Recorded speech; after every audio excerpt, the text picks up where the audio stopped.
Hello नमस्कार दोस्तों, मैं हूं राजीव और आप देख रहे हैं झारखंड अपडेट। दोस्तों चलिए शुरू करते हैं आज का वीडियो और देखते हैं झारखंड करंट अफेयर्स से रिलेटेड कुछ महत्वपूर्ण प्रश्नों को। तो आइए शुरू करते हैं आज का वीडियो। दोस्तों आज का पहला प्रश्न है, झारखंड में लागू नई Jharkhand industrial and investment promotion policy 2021 किस तिथि से प्रभावी हो गई है? 6 जुलाई 2021, 9 जुलाई 2021, 15 जुलाई 2021 अथवा 17 जुलाई 2021। इसका सही उत्तर है ऑप्शन बी, 9 जुलाई 2021। आइए इसके बारे में डिटेल में जानते हैं।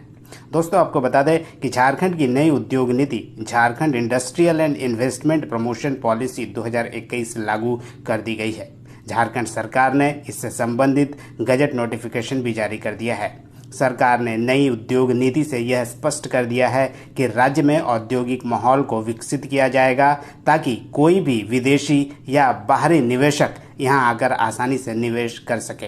सरकारी नई नीति से 5 लाख रोजगार सृजन करना इसका लक्ष्य है और साथ ही 1 लाख करोड़ के निवेश का लक्ष्य निर्धारित किया गया है। इसके अलावा दोस्तों 9 जुलाई 2021 से ही नई उद्योग नीति प्रभावी हो गई है। नई उद्योग नीति में इस बात का उल्लेख है कि कोरोना काल में राज्य के प्रमुख उद्योगों खासकर निर्माण, खनन, पर्यटन, ऑटोमोबाइल, भारी उद्योग आदि और साथ ही निर्यात भी बुरी तरह प्रभावित हुए हैं। अतः इन उद्योगों पर विशेष ध्यान देने पर जोर दिया गया है। साथ ही ग्रामीण उद्योग जिसमें sericulture, handloom, handicraft, khadi, textile आदि का आधुनिकीकरण कर बढ़ावा देने पर जोर दिया गया है। नई उद्योग नीति में कहा गया है कि राज्य से निर्यात करने वाले उद्योगों को आधुनिक तकनीक, स्किल अपग्रेडेशन व प्रोत्साहन और निर्यात करने वाले उद्योगों को मार्केटिंग, आधारभूत संरचना व वित्तीय सहायता तक देने की बात इस नई नीति में की गई है। आइए दोस्तों अब देखते हैं आज के दूसरे प्रश्न को। हाल ही में झारखंड सरकार ने किस उद्देश्य से गुरु शिष्य योजना अर्थात गुरु शिष्य परंपरा के अंतर्गत प्रशिक्षण नियम 2021 के गठन की मंजूरी दी है? ऑप्शन ए 11th और 12th के बच्चों को विशेष प्रशिक्षण देने के लिए, ऑप्शन बी झारखंड के शिक्षकों को विशेष प्रशिक्षण के लिए, ऑप्शन सी लोक कलाएं परंपराओं के संरक्षण तथा विकास के लिए अथवा उपरोक्त सभी। इस प्रश्न का सही उत्तर है ऑप्शन सी अर्थात लोक कलाएं परंपराओं के संरक्षण तथा विकास के लिए इस गुरु शिष्य परंपरा को शुरू किया जा रहा है। आइए दोस्तों इसके बारे में भी डिटेल में जान लेते हैं।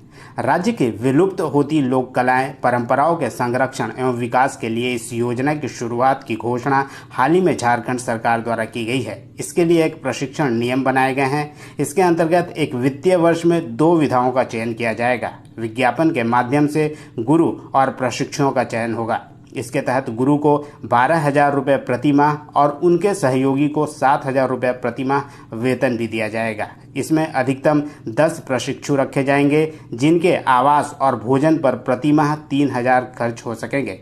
एक इकाई को 4 वाद्य यंत्र दिए जाएंगे और इसमें 1 लाख रुपए खर्च होंगे। प्रशिक्षण अवधि 2 वर्ष होगी और इस पर आवृत्ति व्यय 11,88,000 रुपए तक हो सकेगा। चयन की प्रक्रिया समिति और विज्ञापन के माध्यम से पूरी की जाएगी।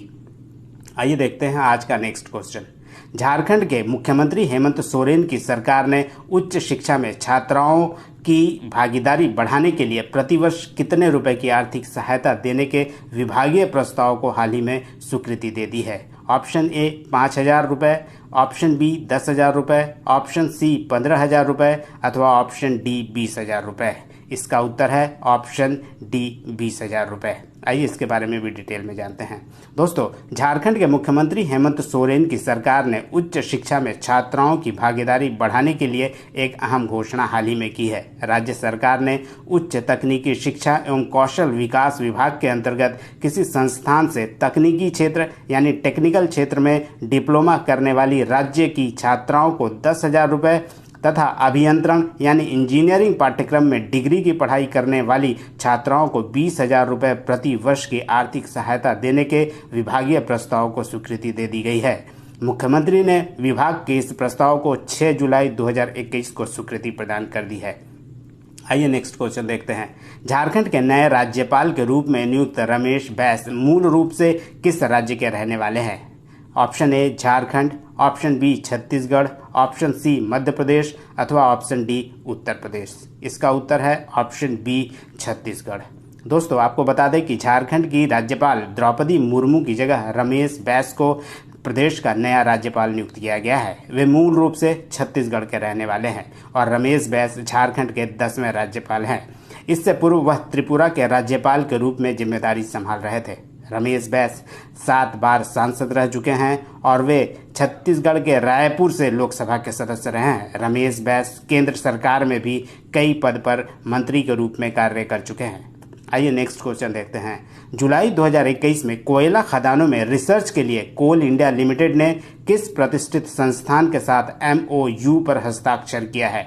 BIT Mesra, IIT ISM Dhanbad, NIT Jamshedpur अथवा IIT खड़गपुर। इसका उत्तर है option B IIT ISM Dhanbad. आइए इसके बारे में भी डिटेल में जानते हैं।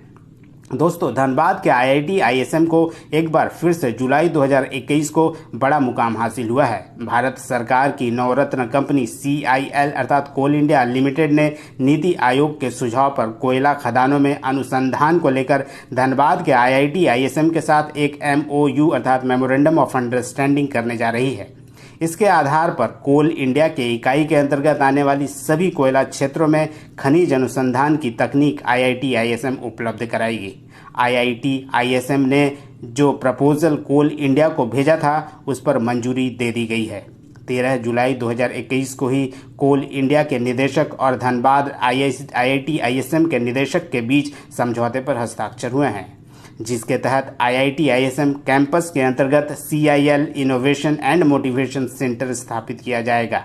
इसका पूरा खर्च कोल इंडिया वहन करेगी। धन्यवाद दोस्तों, फिर मिलते हैं अगले वीडियो में किसी नए टॉपिक के साथ। तब तक जुड़े रहिए झारखंड अपडेट के साथ। धन्यवाद।